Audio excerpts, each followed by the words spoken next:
Welcome to the official FIU Honors College podcast, Panthers Unleashed. I am your host, Massiel Gonzalez. Join us as we dive into the stories, passions, and discoveries of our boldest students, faculty, and alumni. Let's dive into today's episode. Hi, everyone. Welcome back to Panthers Unleashed. And today I have a guest whose leadership has made waves in the legal education right here in the Honors College. And that is Dean Michelle Mason. Hello. I'm honestly fangirling over here. I love Dean Mason. She's seen me at other pre-law events, but I'm so excited to have her here on the podcast today. And I'll now, give you my autograph at the oh end. my God, guys, I feel such amazing right now. But anyways, if you don't know who Dean Mason is, which, come on, she's everywhere. She's been making headlines lately. I'm going to give you a little description, so I'm so sorry. You're going to have to hear a lot by yourself. But Dean Mason currently serves as the Interim Dean of the FIU College of Law. So congratulations again for that amazing accomplishment, as well as Associate Dean of Enrollment and Senior Associate for Experimental Learning since joining FIU Law in 2001, she has been instrumental in shaping its admissions, clinical education, and student engagement programs. Beyond her work at the College of Law, she's also a faculty fellow in the Honors College, where she continues to inspire students through innovative learning and mentorship. Dean Mason's impact reaches beyond campus through her work in civic education, including founding the Math and Civics Summer Institute, securing national grants to support diversity in legal education, and serving on several prestigious committees focused on professionalism and equity in the legal field. Now, there's more, guys, because she does a lot. Is she old? That's what it is. No.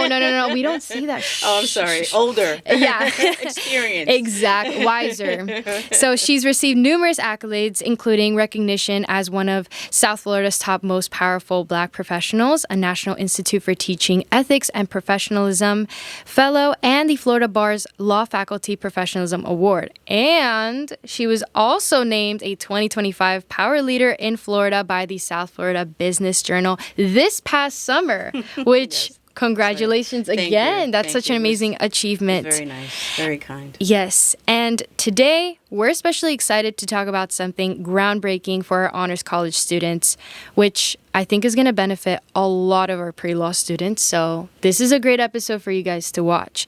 And that is the creation of the Pre-Law Pathway Honors Law School Ready program. I'm excited for this. This new initiative is opening doors and preparing our students to thrive in law school and beyond. Now, welcome, Dean Mason. Thank you so much for being here. Thank you. It was a very kind introduction. Yes. I mean, I did my research, but I already knew a lot of this. But anyways, so we're going to be talking about the Pre-Law Path program and all about it so that our Honors College students know what to expect from it and what they can gain from this program. So, but before we get into that, let's begin with you. You've been a part of FIU since the very beginning. So what inspired you to pursue a career? Beginning of the law school, not the beginning. I'm not that old. Yeah. The beginning of law school. But not the university. Exactly. So what inspired you to pursue a career in legal education, and what brought you to FIU?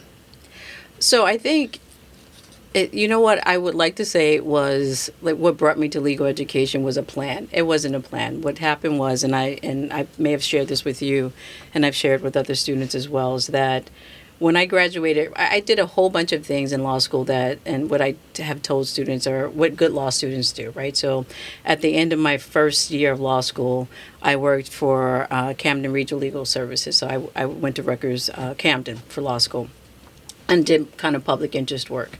Then there's a whole thing on campus where you do, in law school, there's on-campus interviewing. So if you're a good student, you submit your resume, your interview, you may get this opportunity to become a summer associate, right? And so I did that my second summer. I was a disaster, honestly. And I tell the story because, and it wasn't the firm, it wasn't imposter syndrome, it wasn't any of those kinds of things. It was that it wasn't the right fit. And there also, candidly, there were personal things that were going on. And I got to the end of the summer. And normally, if you've done well, they will offer you an opportunity to come back for a permanent position. I didn't get that offer. But what I did was I did get some really good advice from my supervising attorney, who I still talk to this day.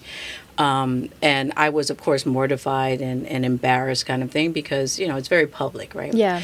And one of the things that she said to me is that, and I remember this, is she said to me, what I want you, we hired you for a reason, right? It's clear that the summer didn't work out and some things are going on. And so you have to really figure out, what you can be good at. And I couldn't hear that at the time. I couldn't process that because I was embarrassed, and I brought it on myself and I owned that. But I was embarrassed. And then my last year of law school, I did a whole bunch of things. I worked for a solo practitioner. I was chair for our moot court program. And so you had all these outside indicators that would, like, to other people look like I was doing a great job, right? But it really wasn't speaking to my heart. So I got to graduation and I said, I don't want to practice law. And I moved back home with my mom. And she's like, you got to do something because we didn't spend a whole bunch of money. Yeah, right? exactly, Both of exactly. Us, right? And so I started looking for opportunities. And this is, and I always tell the joke, they still posted job announcements in newspapers. I know you guys don't do that necessarily. Everything's online now. And there was an opportunity to work as a admissions recruiter for a prep school in Exeter, New Hampshire. And so I had done a lot of volunteer work, and I was on the Student Bar Association, the Student Government Association for law schools. And so I said, you know what, I love doing recruiting and talking with people. So I went interview for that job, and I loved it, right? And I got the job. Not that only I loved it, but I got the job.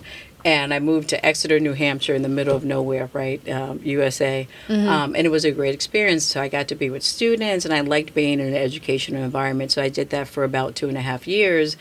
And then, and I tell the joke, your generation understands this, you have to have balance, right? Yeah. So I wasn't dating nobody because there was no dating pool in the middle of Exeter, New Hampshire. Wonderful place to raise a family, but if you're single, you're not going to find anybody to date, right? I know now. You know now, right? And so I moved back because I'm originally from New Jersey, so I moved back to Jersey City, and I was working in New York, and I worked at a nonprofit for about 3 months. And it wasn't the nonprofit, it was me, and it wasn't a right fit. And so I was like, okay, you got bills to pay. It doesn't matter if it's a fit or not. You've got to look for another opportunity. Yeah. And so I had the opportunity. That's when Seton Hall Law School, they had an admissions position, and that's how I got into legal education. And then there, I really discovered my passion. I love talking to students. You found like your home. I found my home. I love talking to students. You got the opportunity to travel and meet people across the country, to recruit people. And I was like, this is what I wanted to do, right? And then specifically, I loved admissions, and I started training and learning enrollment management and how to review data. And, ego and ambition said, okay, I can run this and do this. And so I started applying for, jobs throughout the country. And there was a lot of jobs that I, apply for and didn't get, right? And I think that's one of the things, whether it's in legal education or even in the practice of law, there's so many opportunities, but you've got to find the thing that is right for you, right? Yeah. The right fit. And knowing yourself and being honest with yourself, and also not being afraid, because sometimes yourself will tell you, I can't do that. And it may be that you can't do it, but it may be with training that you can, right? And so you have to own that process and understand the difference between the two. So finally, I got an opportunity to go and work at Vermont Law School. So I moved back up to New England again. Oh, my gosh. Right? Because, great dating pool in Vermont, not. But again, it was more about, okay, if I wanted to move professionally, that's something, again, you have to think about is that if you have the flexibility at the point that you finish graduate school, that you have to go where the opportunities are, right? And sometimes that may mean leaving home, moving to a different state, or if you can't, being strategic while you're in graduate school. So went to Vermont, worked there for a while, and great place. I love Vermont Law School, but again, it was the isolation, and so I think that was the hardest part. And so then, again, in a newspaper and online, because everything had moved online now, I've been around for a while, there was this announcement that FIU was starting a law school, and I was like, and get this, I was like, I don't know if I want to go to Miami. It's hot like I visited here on vacation ever. It's hot. My hair gonna be frizzy all the time, and it was during the interview, by the way. No, I mean I feel that, and it was. I mean, and more importantly, it was so far away from where I had grown up. Like, because everything is very close in the Northeast, and so really thinking about what that meant. And so I said, something said apply for it, and it was different. It wasn't just admissions; it was to be like the founding dean of students, and so I would have oversight for admissions, career planning and placement, student services, partially registrar. So I said, to develop professionally, that'd be great. Think about all the hats that I could wear and all the things that I could do professionally. And it's such a great experience too. Exactly. And so I came down and did a multi-day, kind of interview, and I remember when I drove in the night before my interview just to see what campus looked like, and it was dark, and just to see our main campus sign, and just to look at the campus. And the campus it was the perfect fit for me because our campus is not huge. I mean, it's a good size, but it's not overwhelming. Yes, and it's comforting. And there was something that just spoke to my heart, and I was just like, I like this place, right? Yeah, I hope this works out, right? And then getting the opportunity to meet with the search and screen committee, and it ultimately working out and getting appointed, and and I think that's what I needed. I needed opportunity. I love projects, right? I love, as you can see, all the things that are on my resume. I love problem solving, right, which is very much a part of practicing law as well. And so having the opportunity to work with my colleagues on, our faculty and other administrative colleagues and build something that is phenomenal. And I've been here 24 years, the school's been open 23, and what we've been able to accomplish in that short period of time, is, I don't know if I can capture how meaningful that has been for me. It really has been. And seeing how the progress of our students, and I tell, again, another story that I tell, how we go from when Alma Morero, who's the director of admissions, she's the founding director of admissions, we would go out, for the law school, I should say, we would go out and to different events to recruit, and they'd be like, FIU has a law school? Yeah. Really? No, it's interesting to see because FIU, I feel like has been for a while the underdog, but now it's coming back, and it's coming back strong. Exactly. And seeing how successful the law school has been, even with the bar passage rate, we're killing it. Yes. We're doing so good. Yes. And because just we've seeing had good leadership. And I'm not just saying that because I'm the interim dean. I'm talking about our permanent deans. And because I've learned and I've been privileged to learn so much from each of them.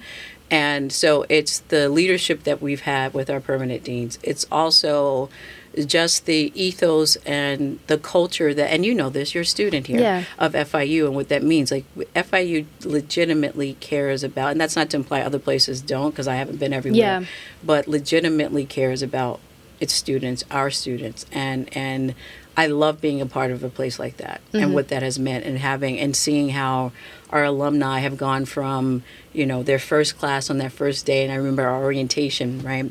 And many of them are partners and judges and senior attorneys doing very well, and their kids are coming to our law school now. It's time for me. I'm getting older when the kids start coming back. But just to see that and to see the growth and to see how people are so interested throughout the state and throughout this, the country and internationally as well, because we have a strong international lawyer population through our LLM program, and just from being in the Green Library on a few floors is where we started. So it's amazing. It's amazing. No, for me, it's amazing too, just to see the progress, the journey of the law school and all of that. And also your story is very inspiring, because I feel there's this idea that if you get a law degree or go to law school, you have to be a lawyer. Right. That's what you have to do. And I'm that's not true. We've seen so many people that turn into legal education or turn to different areas. A law degree just opens doors for you, but it's not that you have to go through this one path, and just because other people have become lawyers and that's what they did for their whole lives, that's what you have to do. Right. I feel it's very important, as you said. You have to know yourself. Exactly. And you can look to other folks as role models, but part of it is, and that's why candidly, we've developed the Honors College, we've developed out, the pre-law program, because we want to expose you to a broad array of topics and legal areas and ways of practicing law, so that you can figure out what's right for you. Practicing law is hard. Yeah. It's hard. you're dealing with people, even in the best of situations, they've come to you to solve a problem, right? Yeah. Or to, address a certain issue. And so you have to find the thing, one, that you're good at, right? But also speaks to your heart, because, when you've been working 12 hours that day and you have to work another 4 or 5, it has to be something that's meaningful to you, right? And so, and even, people think, oh, legal education, you're sitting back. It's like, no, we have a lot that's going on between teaching and administratively, the things that we have to get done. And again, it's FIU, and I know it's because I've had, and no offense to other places that I've worked, but every single day that I come to this campus, I am so happy to be here. I feel so blessed. And part of that was learning what I was good at, learning what I was never going to be good at because I probably just wasn't interested in it. And then the things that I was bad at that I know I had to learning that. And that's the kind of support I got as an administrator, as a faculty member, or, I should say administrator teaches. I'm not a faculty member, administrator teaches. And also what I've tried to impart to our students through our program, because I really want you all to understand what it means and find your own path, because there's so much that you can do. There's so much that you can do. And I think the Honors College has been, FIU generally, because we have a number of pre-law programs, right? But at the Honors College has been so good about bringing in such talented attorneys to come in and really giving you a sense of what it, and I think it's so important, because one of the issues, and we deal with this in the law school, is that oftentimes you'll hear people from the profession say that law school doesn't prepare you for, what the expectations are from the practice, right? That there's some kind of gap there. And so we try to bridge that gap, so to speak, during, with our experiential learning program, our clinics, externships, the placements that the students have in field kind of thing. And we're trying to do a similar kind of thing with the Honors College, having guest speakers coming, having workshops, having you work on, whether it's a trial or some kind of motion, or, with a pleading. So you get a sense of the mechanics of, okay, you're not going to learn it's not as like you're going to law school, but it certainly exposes you. But at least you have a base, a foundation before. Exactly, an understanding, because the big categories in law are essentially litigation and transactional, right? Litigation is the stuff that you see on TV, right? So, and everybody thinks that's what you're going to be doing on a daily basis, right?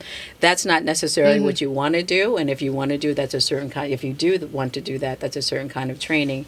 But there's also transactional. So, for example, if your parents buy a home or you buy a home, all that paperwork, the lawyer is involved with that kind of process, right? And so there's so much that you can do.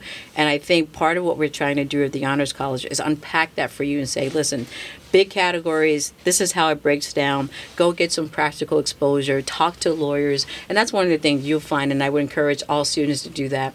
Reach out to attorneys, reach out to the Bar Association, attend these kind of meetings and get a sense of what they're going to expect, and talk to people, right? Yeah. Lawyers are happy. The lawyers love to talk. Lawyers are happy to, as I'm talking right now, right? Lawyers are happy to talk to you about their experience. I mean, it's it's adversarial, because that's the nature of what we do. You have to advocate for your client. Yeah. But, absent that, the reality is that they really do enjoy talking about their own professional journey, which will help you, in your journey. For sure. I completely agree with that. I feel like talking to like different legal professionals just gets you more of an idea of like what to expect. And I find that this whole program, and what we're going to talk about later, the pre-law path program, is just going to be so beneficial to a lot of our pre-law students. We are completely lost in the whole process. So having someone like you to like guide us and just be there for us and like advocate for us is like, we appreciate it from the bottom of our hearts. And you'll see from my bio, I'm first gen as well. And what that is, and that's important. But I also want, as a caveat, I'm available to all students, right? And I think law school is hard, whether you are. It's hard in different ways, or difficult in different ways when you're a first generation student. But even if you're multi generation, it's the being the son or daughter of someone who was so successful, and then everyone watching. Oh, you didn't do as well as your mom, or you didn't do as well as your dad. Oh, you're not. Why do you want to do transactional, not litigation? All those, it comes with its own kind of things. And really, I think with the Honors College and with FIU, we really try to meet you where, and I think that's just the FIU ethos period, where the student is. And say, who are you?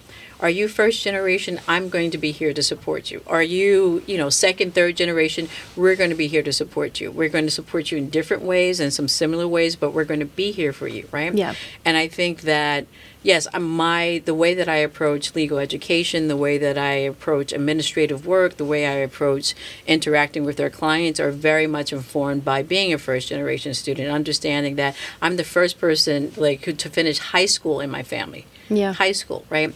And so many of our students have that experience in saying, listen, you don't know which questions to ask all the time. You don't necessarily understand what the expectations are in a large law firm or a smaller law firm, or even before you get to that, what the expectations are in that first day of class, right? What it means to be cold called on, and are you going to be prepared for that? And so I think, having the opportunity to support students in that way is really important to me, and I will continue to do that. And I will always do that. Yeah. Darn it. Wonderful. So now we're going to move on to what I think a lot of our viewers are waiting for. I mean, I'm very on top of all the pre-law stuff, and any opportunity I can that will benefit me in the future, I'm on top of it. So I'm on top of all the news. So when I saw that the pre-law path program came out, I was like, sign me up. I'll be there. But for those who are not familiar about this program, right, what exactly is the pre-law pathway program, and how does it prepare honor students for the challenges of law school or the legal field? Well, for years, the Honors College has offered courses, pre-law courses, right? And so one of the things that I did with senior administration with Dean Espinosa and Dean Markowitz is to look at and say, how do we create a program out of those various courses, right? So you have introduction to law school courses, you have introduction to the law, you have different kinds of, we have moot court, trial advocacy kind of courses that teach students the kind of skills related activities, or expose students to skills related kind of activities, and trying to figure out how you bring that together in a more holistic, programmatic kind of way. Because I like I said, I love putting programs together. And so that's effectively what the program is. So the students, I think we have 3 courses that the students have to, mandatory courses that the students have to take. So that's part 1. 2, just a lot of professional development kinds of courses that we offer. So I had last spring this opportunity for students to come together. We had a lawyers panel. We had the opportunity for we had a student panel, a law student panel, and then there was this kind of mentoring interaction between the between our pre-law students in the Honors College and our law students, just to have a general discussion about what they expect. I had never spoken to a law student before I went to law school. Really? This is on me, and so this is on you too. You have to have conversations with people. So I'm going to own this. I worked at a law firm in the library in New York City for 2.5 years before I applied to and started law school. I never had a conversation with an attorney about what they did. Oh my gosh.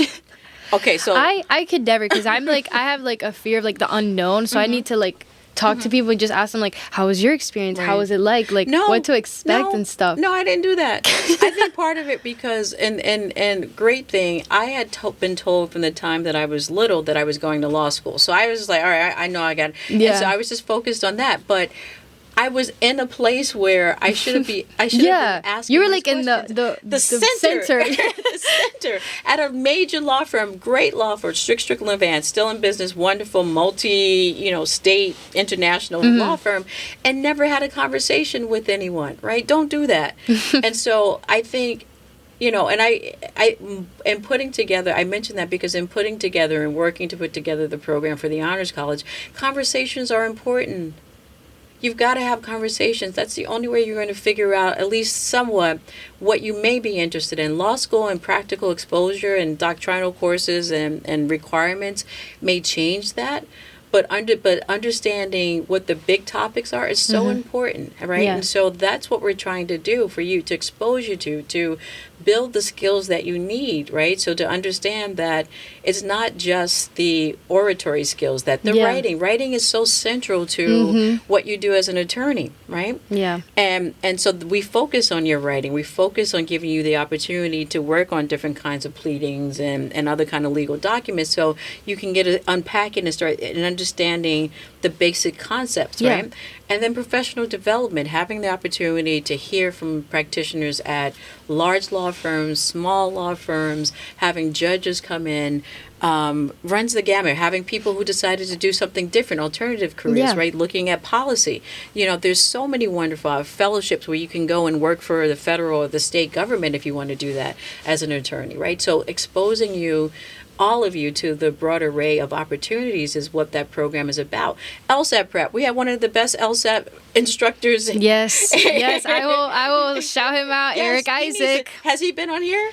No, not yet. But maybe he needs to come on here and you need to talk. He's one of the best instructors. He is the best. I took a class from him this past summer, and let me tell you, love that class. So he's a part of this program too, and so Dean Espinosa and Dean Markowitz have been very thoughtful. I mean, two of the most thoughtful leaders that I've worked with about and caring about, like, making this, giving substance to it. It's not just, we talk about it. It's like, what is it? Walking the talk, so to speak, or whatever the phrase is. I don't know. But you all know what I mean. Yeah. Right. But creating something concrete that will really benefit you. I'm busy.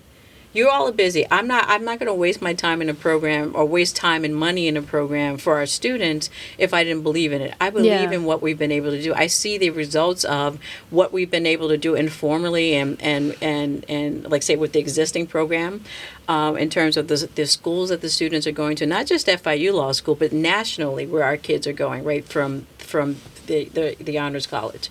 And figuring out a way to continue to grow that. I think FIU generally has one of the largest populations of students who attend law school, period. Yeah. And so making sure that, and I'm going to say this to you all, and sometimes students don't believe me when I say this, but I've been in law school admissions, since 1990 something, right?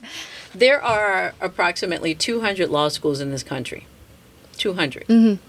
You can get into a law school. That's not what this program is about, and specifically our pre-law program. It's about making sure that you can leverage yourself as much as possible. And what does that mean, right?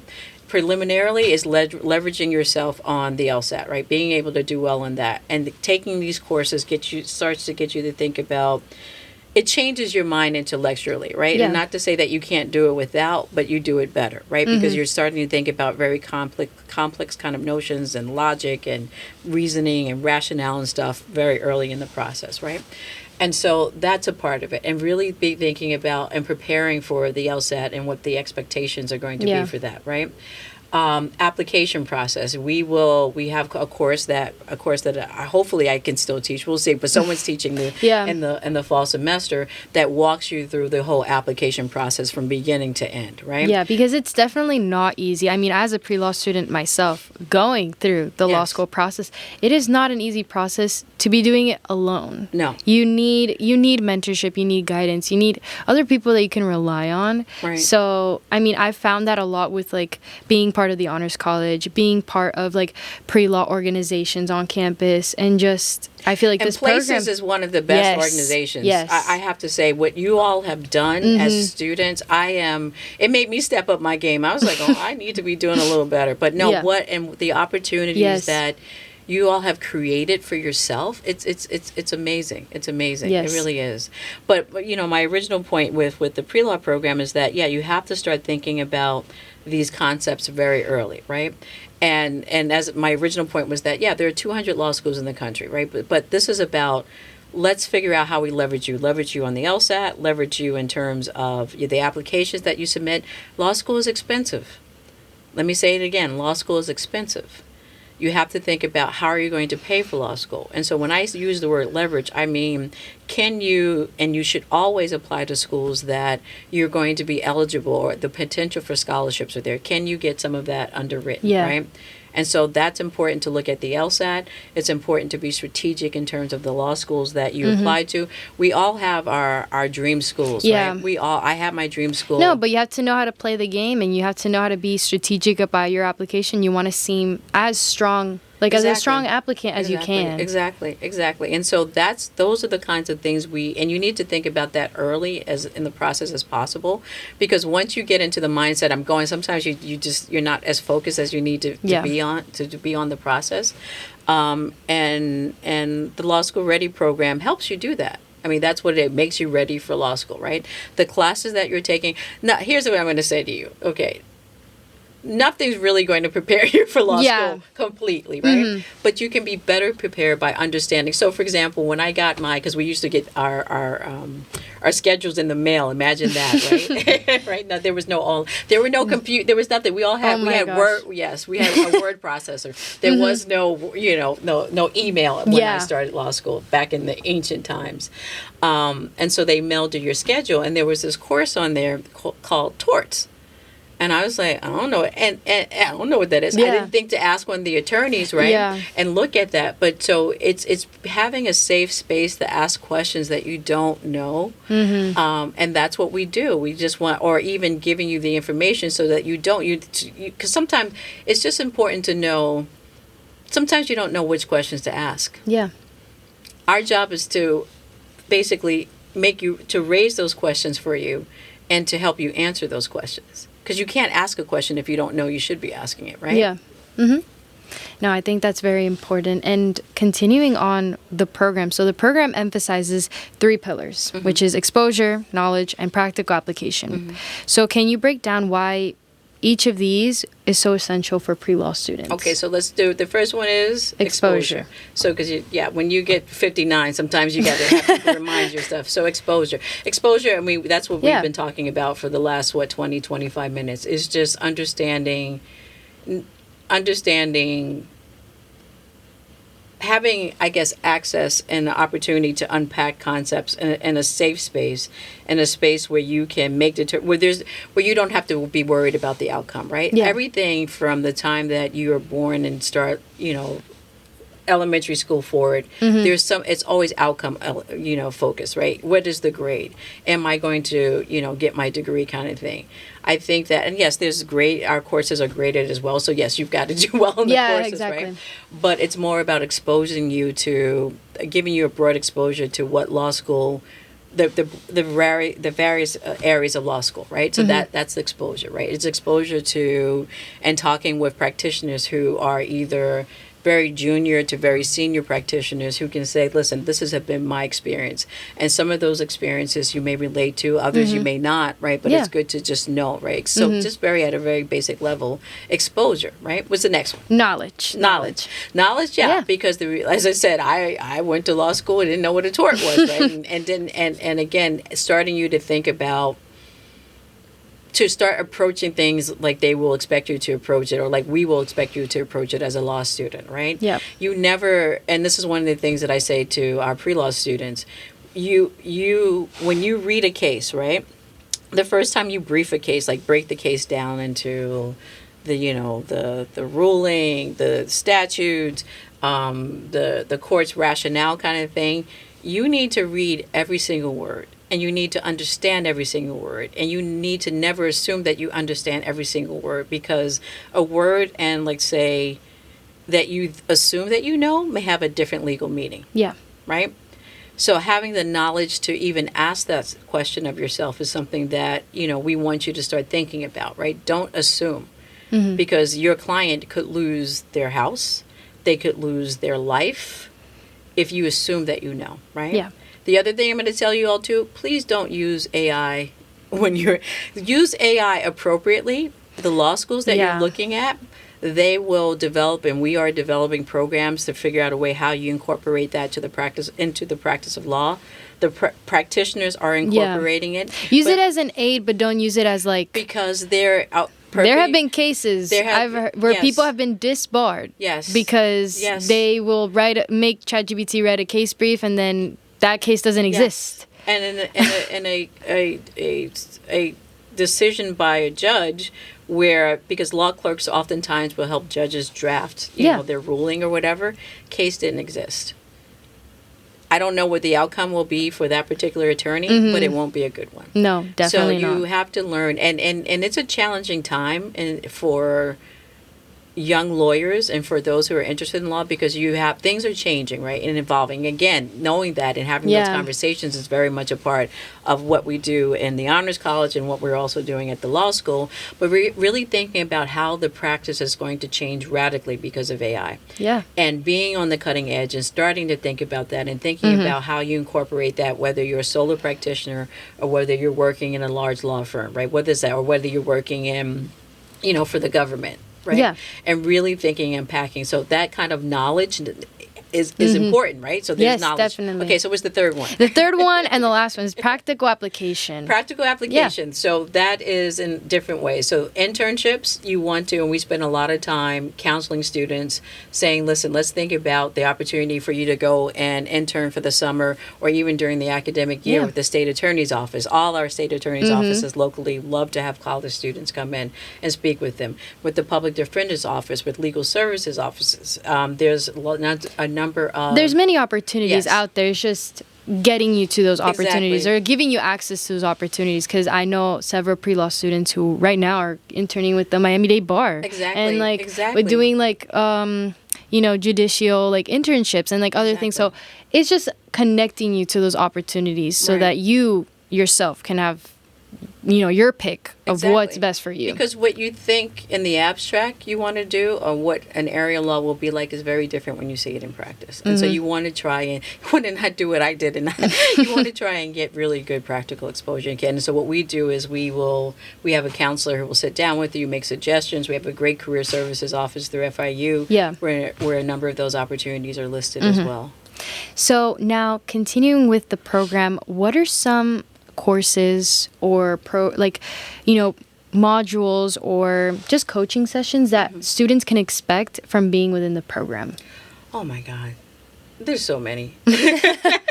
I think in looking at I would say with the course that we described, so from beginning to end, so the in terms of submitting your application, right? So we look at the LSAT and unpack that, right? And make suggestions for you.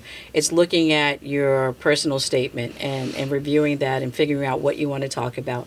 It's reviewing law schools and saying, okay, here's the various programs that law schools are offering.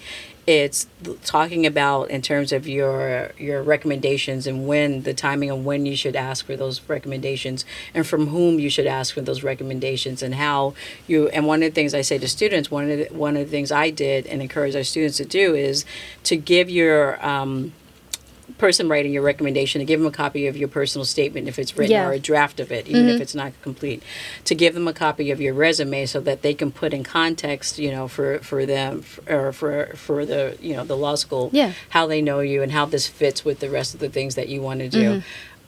There are, in terms of some of the workshops that we're going to be hosting, again, it's like public sector, private sector, large law firm, small law firm. The more kind of informal, I think it's so important, and that's one of the good things about FIU. We're such a smaller community. So many of the honors college students use our facilities already, right? Yeah. So they have the opportunity to come in and interact with our law students, and so they do that informally, and then more formally, there are workshops that we have, and I think that's so important because peer to peer. And okay, your peer may be a little further ahead of you in the process because they're already in law school, but I think those kinds of conversations are so important. The practice of law, especially for those who are deciding to stay in Florida, whether it's South Florida or throughout, is such a small community. So these relationships that you develop will last a lifetime. These may be the very people who will be interviewing you in a few years. I always say, I feel like we've talked about it in several other episodes. You never know who you're gonna meet and where that's gonna lead in the future. It's always good to reach out to talk to people because you don't know later. As you said, they could be interviewing you or they can give you a job opportunity that is your dream job opportunity. You just never know who you're gonna meet, and it's always good to make those connections.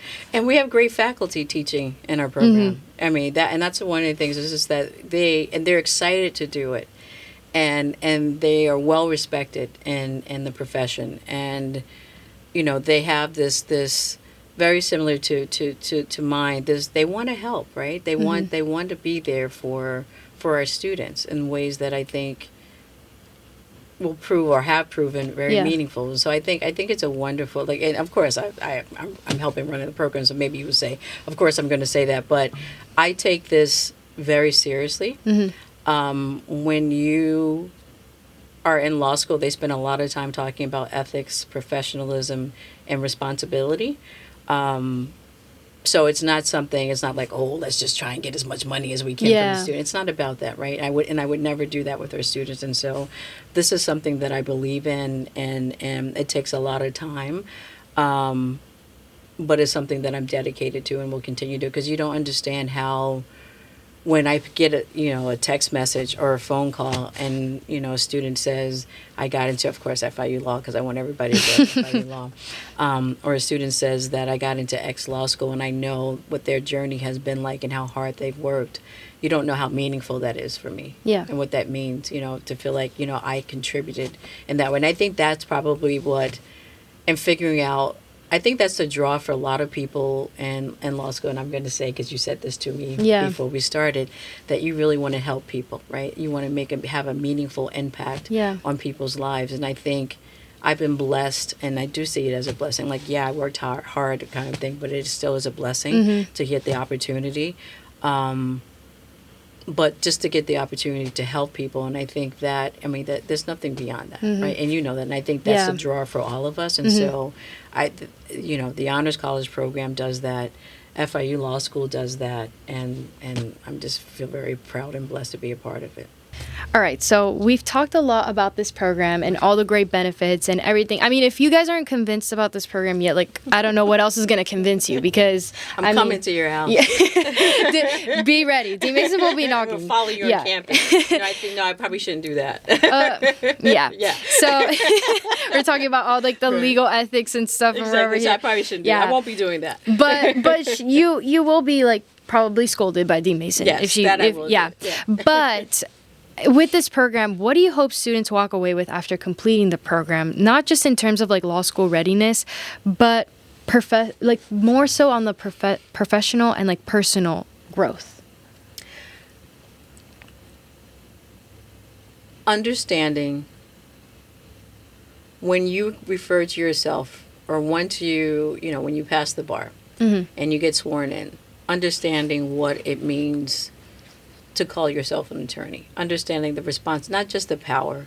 It's not just about the power, but understanding the responsibility, understanding ethically what you should be doing and what you shouldn't do, and understanding, irrespective to whether you decide to go into, say, become a private sector attorney, right? Which the expectations are slightly different than if you're a public interest attorney.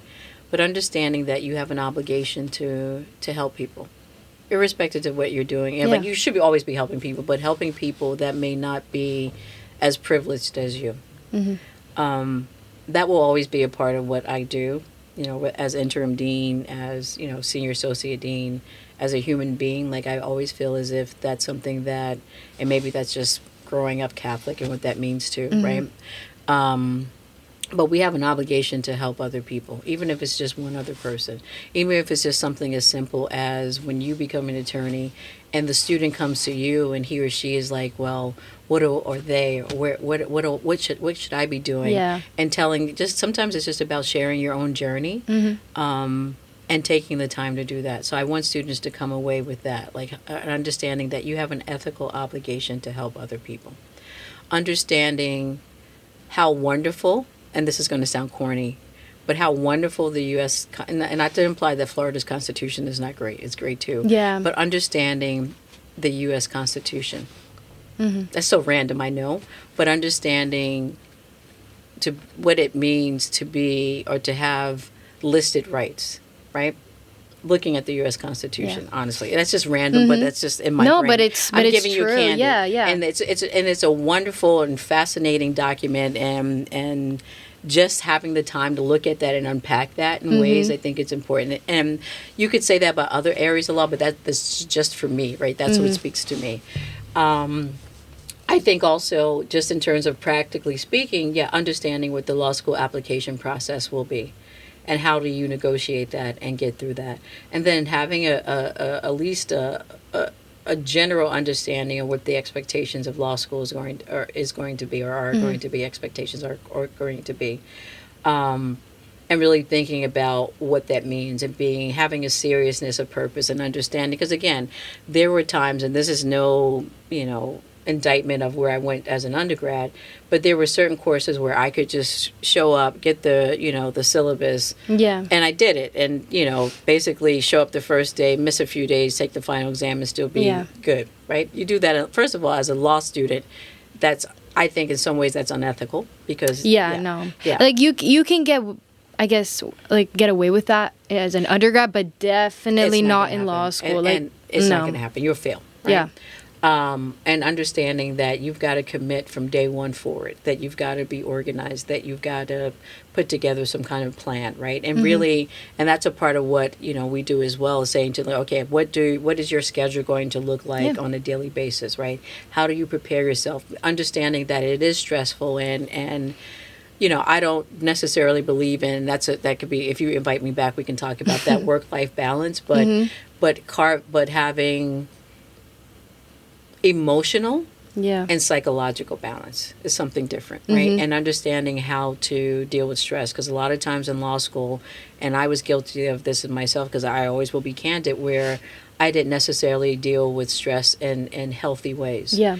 And you need to, because you need to learn that in life. You need to learn that in law school, and certainly when you're going to be practicing, there's a lot of stress that's associated with that, and figuring out a way that you take a step back and say, okay, I need to take this hour or 2 hours and go and work out, or go and be with my family, or whatever the case. So, and that goes into like finding yourself too, like knowing yourself, getting to like learn more about yourself and what fits best for you. Exactly. And like I've heard, like, I mean, obviously, like law school, it's a tough journey. It's not easy, but like if you really commit yourself to the process, like you come out there like a completely different person because of these same reasons. Exactly. You're also like in search You're of an annoying yourself. person too. That's one of the things. I mean, you could tell your parents like that first year, because you start questioning everything. Actually, I annoy my husband too, because I question everything. He's just like, "Why do you have to ask me multiple questions?" I said, "Because I'm trying to understand. I'm unpacking. I'm sorry." No. I get you. So yeah, but you hope. Why? Actually, I never got over it, because I still ask a bunch of questions. But yeah, No, there you go. I feel that. So now you feel that I asked too many questions? No. I feel the same way as you. Oh my God, guys. No. But now, just to finish this off, and to give our like listeners just one final piece of advice, right? What advice would you give to those honor students who are curious about law school but unsure if it's the right path for them? Come talk to us. I here in the Honors College. Talk to folks in the pre-law program here. Come to the law school. We have so many events throughout the academic year where, we invite students or prospective law students to come in and meet with our faculty, meet with our students, meet with administrators, talk to people in the community. It's just like that's what I say, talk to people. Do the thing that I said I didn't do. The thing is what you should do is just to talk to people and get a sense of and really seriously consider, this program, and say, does it make sense for me to do this? Talk to the faculty that are involved with it. It's just, honestly, it's just talking. And then you put together your game plan. You write it out and say, and I usually do things on, a year calendar where I say, okay, if this is something I want to do, then and say August, September, I'll start talking to people, right? Yeah. And I'll attend a couple of events, kind of thing. LSAC, that's one of the things I forgot to mention. LSAC.org. There is so much information about law school, definitely. The law school process, about practicing law.